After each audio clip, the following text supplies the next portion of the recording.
रामकृष्ण हरी मंडळी, आजच्या ब्लॉगमध्ये तुमच्या सर्वांचे स्वागत आहे। आज आहे अक्षय तृतीया आणि अक्षय तृतीयेच्या निमित्ताने तुम्हाला सर्वांना हार्दिक शुभेच्छा। तुमच्याही आयुष्यामध्ये अक्षय तृतीयेच्या त्या निमित्ताने सुख, समृद्धी, धन, लाभ सगळं टिको आणि आयुष्यभर तुम्हाला ते भेटो हीच ईश्वरचरणी सदिच्छा। आता मी सुरुवात करत आहे फरशी पुसण्यासाठी, कारण आज आहे अक्षय तृतीया आणि या निमित्ताने भरपूर काही गोष्टी केल्या जातात। त्यातलीच ही एक गोष्ट, मी फरशी पुसण्यासाठी पाण्यामध्ये थोडीशी हळद आणि गोमूत्र टाकलं आहे। यामुळे घरातली निगेटिव्हिटी बाहेर जाते आणि घरात एक पॉझिटिव्ह एनर्जी येते। यासाठी असं करतात, तुम्ही करता की नाही मला नक्की सांगा। आता मी रांगोळ काढून लगेचच उंबरठा पूजन करून घेतलं। उंबरठा पूजन केल्यामुळे घरामध्ये लक्ष्मी मातेचा प्रवेश होतो अशी मान्यता आहे आणि पूर्वीच्या बाया अशी करायचा किंवा आजही करतात बरेच जण। आता त्यानंतर मी केलं अन्नपूर्णेचं पूजा। आता अन्नपूर्णेची पूजा म्हणजे पूर्वीच्या काळी कसं असायचं, बायका चुलीवरती स्वयंपाक करायच्या, तर चुलीची पूजा करायच्या, छोटासा नैवेद्य करायचा आणि चुलीला अर्पण करायच्या। पण आजकाल चूल नसल्यामुळे ह्या सगळ्या गोष्टी बंद झालेल्या आहेत। पण अक्षय तृतीया असल्यामुळे बरेच जण अन्नपूर्णेची पूजा करतात, कारण आपल्या घरामध्ये कधीच अन्नपूर्णेची कमतरता होऊ नये, अन्नाची धनधान्यांची कधीच कमतरता होऊ नये म्हणून आज अन्नपूर्णेची पूजा करतात। त्यामुळेच मी गॅस आणि गॅसच्या समोरची जी भिंत आहे त्याची पूजा करून घेतली। जर तुम्ही चॅनलवरती नवीन असाल तर चॅनलला लाईक करा, शेअर करा आणि सबस्क्राईब करायला अजिबात विसरू नका। आणि मी काल एक व्हिडिओ अपलोड केला होता की अक्षय तृतीया कशी साजरी करायची। तो जो व्हिडिओ तुम्ही पाहिला नसेल तर तो व्हिडिओ तुम्ही नक्की पहा, म्हणजे तुम्हालाही लक्षात येईल। हे पहा, मी पूजा करून घेतली आणि आज पितर जेवू घालतात, पण आमच्याकडं काही अडचण असल्यामुळे मी काय पितर जेवू घालणार नव्हते।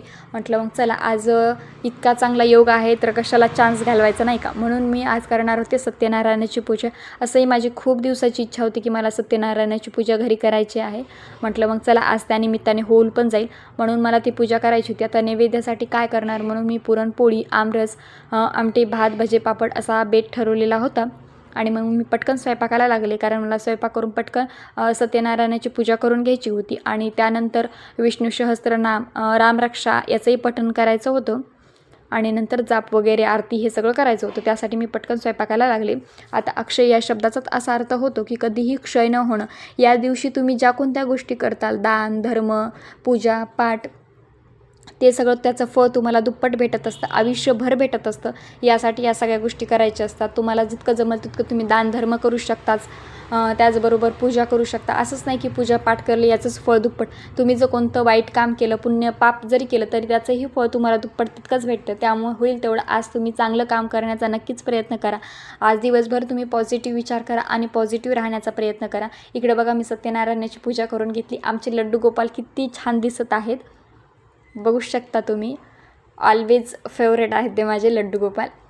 आता माझी पूजा वगैरे झालेली आहे, मला नैवेद्य दाखवायचा होता, त्यासाठी मी सगळी तयारी वगैरे करून घेतली। आणि इकडे मी एका साईडला पूजा केलेली आहे अक्षय तृतीयेची, म्हणजे अन्नाची। त्यामध्ये तांदूळ टाकलेले आहेत मी, पैसे, सोनं, कवडी, सुपारी असं टाकून मी त्याचीही पूजा करून घेतलेली आहे।